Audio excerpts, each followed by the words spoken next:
Hello everyone, I am Crawlers and this is Tactical Tips.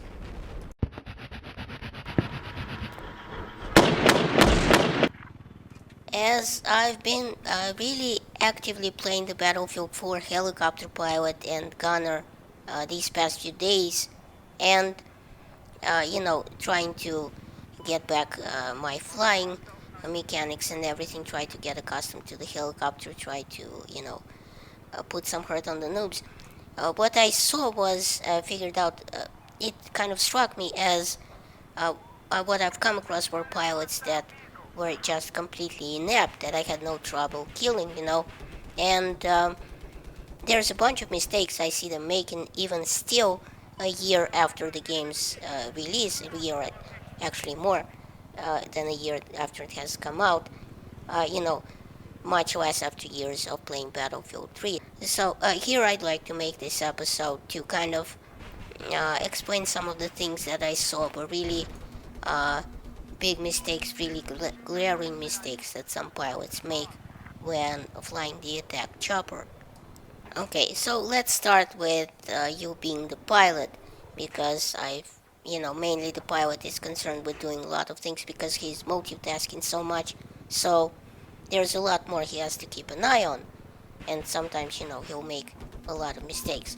So the most obvious one should be if you've popped your flares and are still being fired on while running away from the battlefield. I like to get myself ready for being hit, because sometimes you just know the missile is gonna hit and you get the warning, and no matter what, no matter what you how you fly or maneuver, you are going to get hit.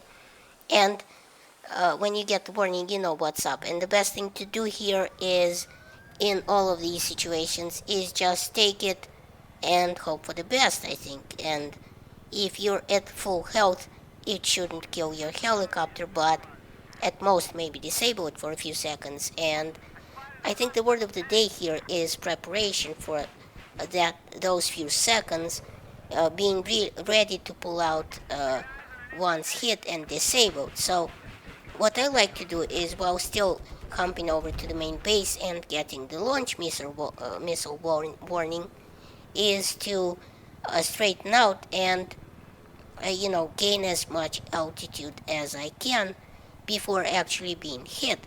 Because while dice actually patch the helicopter flip that the missile did before, they will still kick like a mule with his balls duct taped.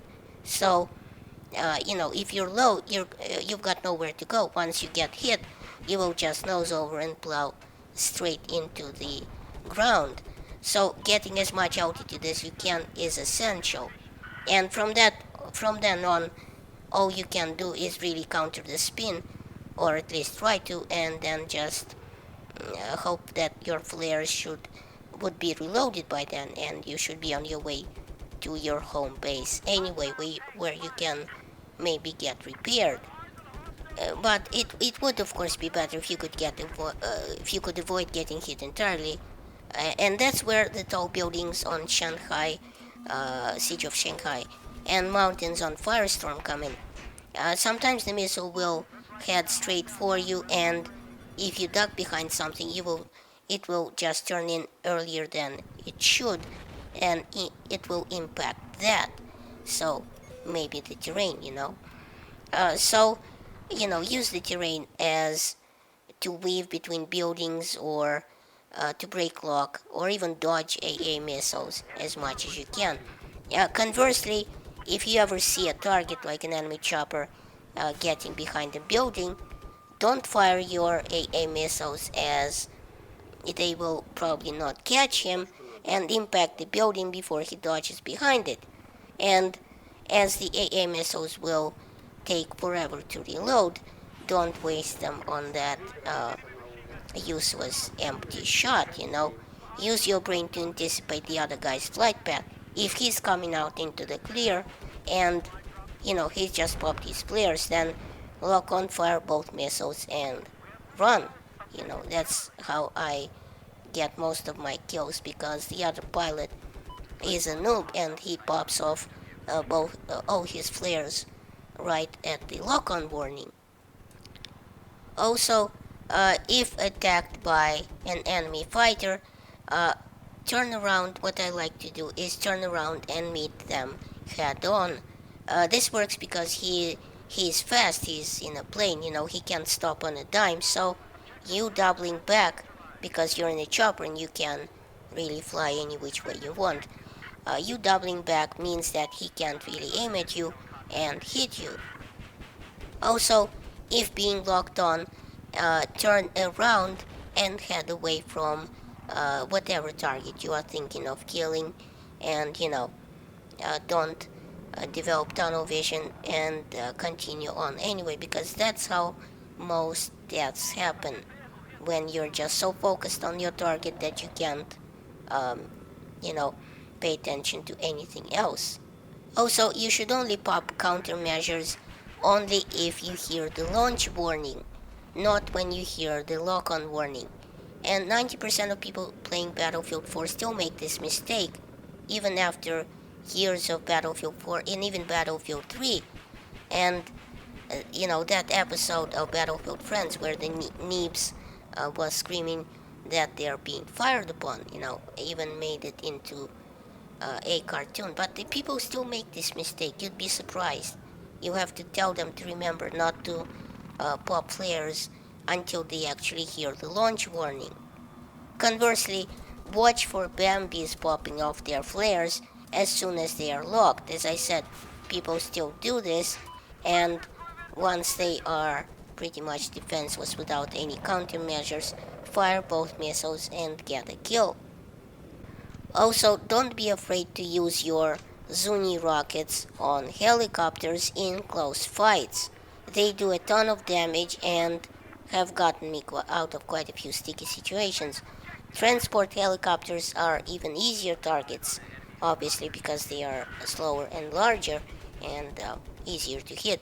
And remember to anticipate the other guy's movements and lead the target with your I-beam and not your crosshairs, because your I-beam is where the rockets will impact and not the center of your screen, especially if you are turning. And that goes for ground targets as well. You can hit tanks even in a steep turn if you just watch your I-beam and put it right on target.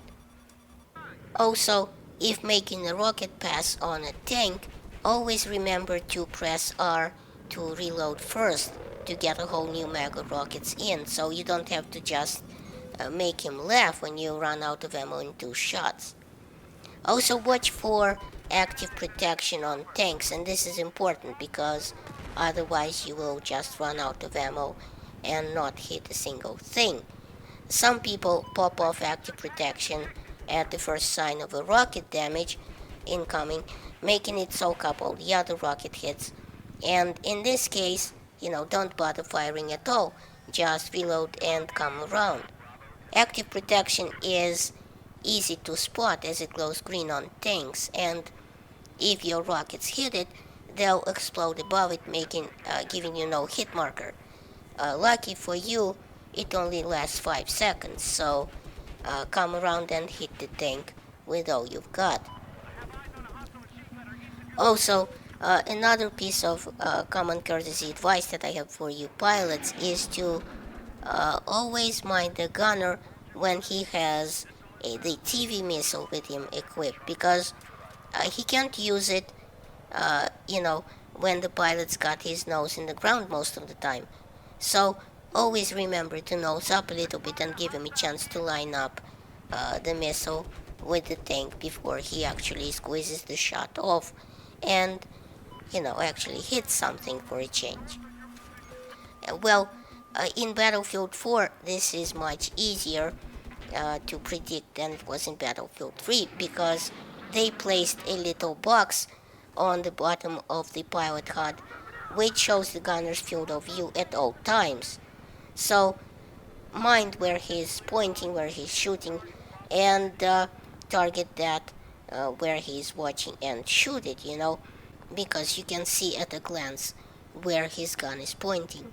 Now, as a gunner, you don't really have much of a job besides just point and clicking, as you do, as the pilot does, as you're mostly along for the ride. But there are still mistakes I see noob gunners make all the time. For example, they start shooting way too early and too far from the target. Let's say it's an enemy chopper, and of course he misses all of his shots. And by the time he actually gets close to the enemy, his gun is either in cooldown or out of ammo. Which brings me to another small tip. Always press R to reload into a new mag right after a short fight where you still have some ammo in your mag left, because you aren't gonna kill anyone with those two shots in your mag. But if you run out of ammo with a face full of enemy chopper, then you're screwed.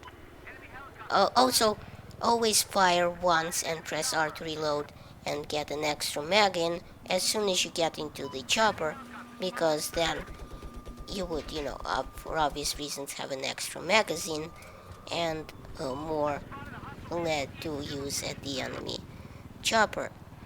Always remember that pressing C as the gunner will switch you to cockpit first-person view, unlike the pilot who gets third-person view when he presses C. Now here you can swivel your head and get a bit of a better view on the situation, and other than you just looking through the gun sight. So thanks for watching. Please rate and share this video, it helps my channel grow.